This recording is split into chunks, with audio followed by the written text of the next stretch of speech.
নিশ্চয়কৈ মই উপস্থিত হৈছোঁ এই মুহূৰ্তত গৰাখহনীয়া বিধ্বস্ত গোৱালপাৰা জিলাৰ যি জলেশ্বৰ আছে জলেশ্বৰ ফেৰীঘাটত আৰু দেখিবলৈ পাইছোঁ যে দীৰ্ঘদিনৰ পৰা জলেশ্বৰ ফেৰীঘাটত গৰাখহনীয়া অব্যাহত আছে, কিন্তু ইয়াত কোনো প্ৰতিৰোধৰ ব্যৱস্থা নাই।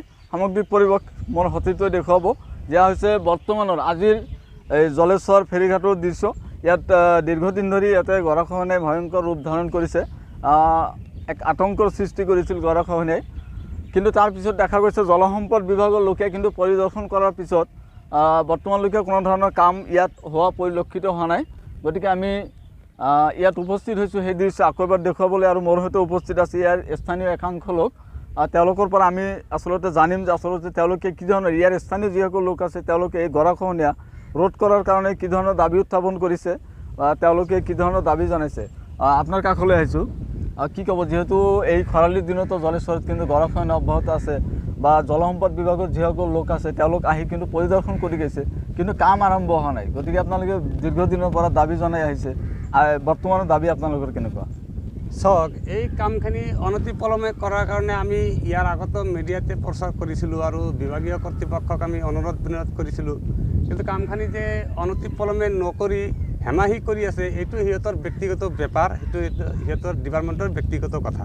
কিন্তু মোৰ কথাটো হ'ল এইটো যে আজি 15-20 বছৰমান আগত আমাৰ স্থানীয় প্ৰাক্তন মিনিষ্টাৰ আফজলুৰ ৰহমান ডাঙৰীয়াই এই মাথাবাৰীখন মানে earth filling with boulder pitching এই মাথাবাৰীখন MGN ৰাখাৰ তৰফৰ পৰা কামখিনি কৰিছিল। প্ৰায় 1 কিলোমিটাৰমান এই মাথাবাৰীখন নিৰ্মাণ কৰিছিল। সেই সময়ত আমাৰ প্ৰাক্তন মিনিষ্টাৰ আফজলুৰ ৰহমান 1 কিলোমিটাৰমান মাথাবাৰী নিৰ্মাণ কৰি আমাৰ ইয়াত হাজাৰ হাজাৰ ৰাইজক উপকৃত কৰিছিল। কিন্তু বৰ্তমান আমি চাই আছোঁ আমাৰ প্ৰাক্তন মিনিষ্টাৰৰ পিছত বহুকেইটা বিধায়ক গ'ল, ইয়াত মানে বহুকেইটা বিধায়ক গ'ল, কিন্তু কোনো বিধায়কে এই মাথাবাৰীখন মানে হেৰি কৰা নাই, মানে আগবঢ়াই দিয়া নাই।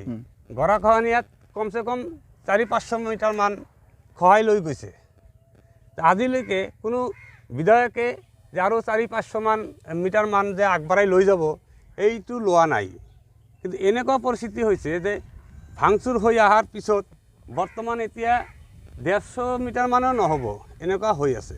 তে আমাৰ প্ৰাক্তন মিনিষ্টাৰ আফজলুৰ ৰহমানে যদি 1 কিলোমিটাৰমান নিৰ্মাণ কৰিছিল, আমাৰ বৰ্তমানৰ বিধায়ক আফতাবুদ্দিন মোল্লা আছে আৰু আমাৰ এই শাহাবুদ্দিন চাহাবে আছিল, আমাৰ মইনুদ্দিন চাহাবে আছিল, এখেতে এই মাথাবাৰীখন বাৰ পৰিদৰ্শন কৰিছে, কিন্তু কোনো বিধায়কে 100 মিটাৰ হওক বা 200 মিটাৰ হওক বা 500 মিটাৰ হওক নতুনকৈ মানে বনাই আগবাঢ়ি লৈ যোৱা এইটো লোৱা নাই। আপোনাৰ ওচৰলৈ মই আকৌ আহিম, কিন্তু এটা দৃশ্য আমি দেখুৱাই লৈছোঁ যে ব্ৰহ্মপুত্ৰ নদীত কিন্তু বৰ্তমানে কিন্তু পানী কিন্তু যথেষ্ট হ্ৰাস পাইছে, কিন্তু ইয়াৰ স্থানীয় লোকসকলৰ এটা দাবী আছিল যে পানী হ্ৰাস পোৱাৰ পিছত কিন্তু ইয়াতে জিঅ' বেগ পিচিং কৰাৰ এটা দাবী আছিল।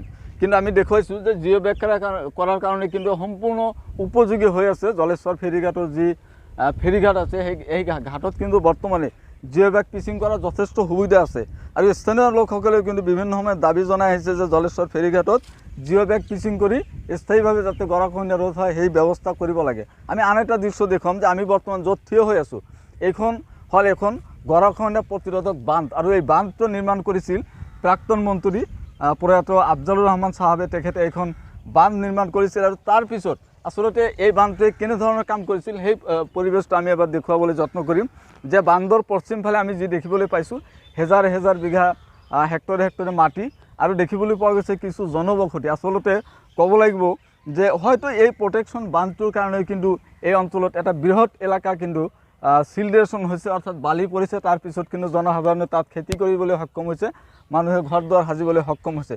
তদ্ৰূপ বৰ্তমানে জলেশ্বৰবাসীয়ে যি ধৰণে দাবী জনাইছে, তেওঁলোকে এটা দাবী জনাইছে যে এই প্ৰতিৰোধক বান্ধটো যদি আৰু 500 মিটাৰমান বঢ়াই দিয়া যায় বা এই পাৰটোত যদি জিঅ' বেগ পিচিং কৰা যায়, তেতিয়াহ'লে কিন্তু জলেশ্বৰবাসীৰ যি আজিৰ দিনত যি গৰাখহনীয়াৰ তাণ্ডৱ, এই তাণ্ডৱৰ পৰা হয়তো ৰক্ষা পোৱাৰ উপায় আছে। আপুনি কি ক'ব? আপোনাৰ ওচৰলৈ আকৌ আহিছোঁ। সেইটো মইতো আমাৰ জিলা উপায়ুক্ত মহোদয়ক আমি কাতৰ আহ্বান জনাই আছোঁ। আমি জলেশ্বৰ পঞ্চায়তৰ সমূহ ৰাইজৰ তৰফৰ পৰা কাতৰ আহ্বান জনাই আছোঁ, আপুনি নিজেই আহক, আহি আমাৰ এই জলেশ্বৰ গাঁও পঞ্চায়তৰ মানুহৰ লগত কথা পাতি আমাৰ এই মাথাবাৰীখন আৰু 500 মিটাৰ মান মানে আৰু 500 মিটাৰ মান মানে এনেকুৱা earth filling with boulder pitching এই মাথাবাৰীখন আকৌ আগবাঢ়ি লৈ যাব লাগে। এইখিনি আমাৰ জিলা উপায়ুক্ত মহোদয়ৰ ওচৰত মানে দাবী আমাৰ আছে আৰু আমি দাবী কৰি আছোঁ অনতিপলমে জিলা উপায়ুক্ত মহোদয় ইয়াত আহি পৰিদৰ্শন কৰিব লাগে। নিশ্চিতভাৱে চৰকাৰ, জিলা প্ৰশাসন, জিলা উপায়ুক্ত আৰু জলসম্পদ বিভাগৰ যিসকল কাৰ্যবাহী অভিযন্তা বা দায়িত্বত আছে তেওঁলোকলৈ জলেশ্বৰবাসীয়ে এটা দাবী জনাইছে, উত্থাপন কৰিছে যে এই প্ৰতিৰোধক বান্ধটো আগবঢ়াই দিব লাগে আৰু বৰ্তমান ফেৰীঘাটত যিখিনি খহনীয়া এলেকা সেইখিনি এলেকাত কিন্তু জিঅ' বেগ পিচিং কৰাৰ কাৰণে দাবী উত্থাপন কৰিছে।